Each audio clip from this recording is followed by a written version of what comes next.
السلام علیکم ویورز، آج کی ویڈیو میں بات کریں گے محسن پاکستان ڈاکٹر عبدالقدیر خان کے حوالے سے، ان کے تعارف کے حوالے سے۔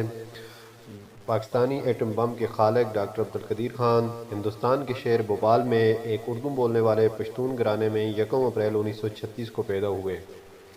عبدالقدیر خان 15 برس یورپ میں رہنے کے دوران مغربی برلن کی ٹیکنیکل یونیورسٹی، ہالینڈ کی یونیورسٹی آف ڈیفالٹ اور بیلجیم کی یونیورسٹی آف لیون میں پڑھنے کے بعد 1976 میں واپس پاکستان لوٹے۔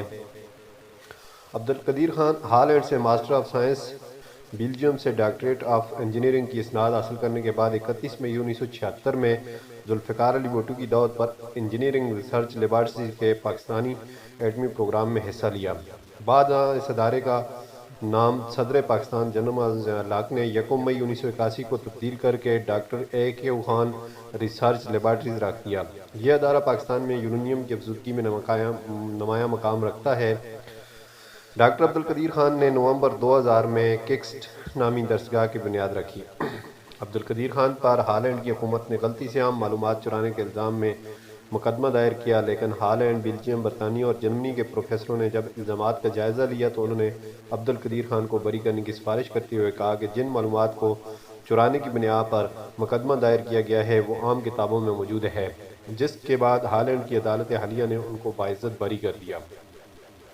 ڈاکٹر عبدالقدیر خان وہ مایہ ناز سائنسدان ہیں جنہوں نے 8 سال کے انتہائی قلیل عرصہ میں انتھک محنت و لگن کے ساتھ ایٹمی پلانٹ نصب کر کے دنیا کے نامور انعام یافتہ سائنسدانوں کو ورطہ حیرت میں ڈال دیا۔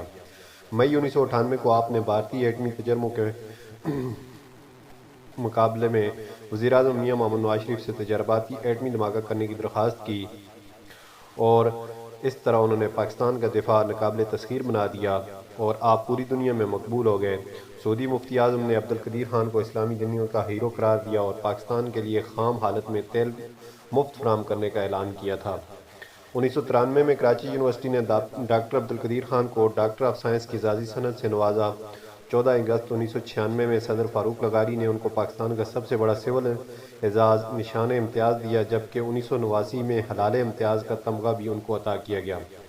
ڈاکٹر عبدالقدیر خان نے سیجسٹ کے نام سے ایک فلاحی ادارہ بنایا ہے جو تعلیمی اور دیگر فلاحی کاموں میں سرگرم عمل ہے۔ ڈاکٹر عبدالقدیر خان نے ہالینڈ میں قیام کے دوران ایک مقامی لڑکی ہنی خان سے شادی کی جو اب ہنی خان کہلاتی ہیں اور جن سے ان کی 2 بیٹیاں ہوئی ہیں۔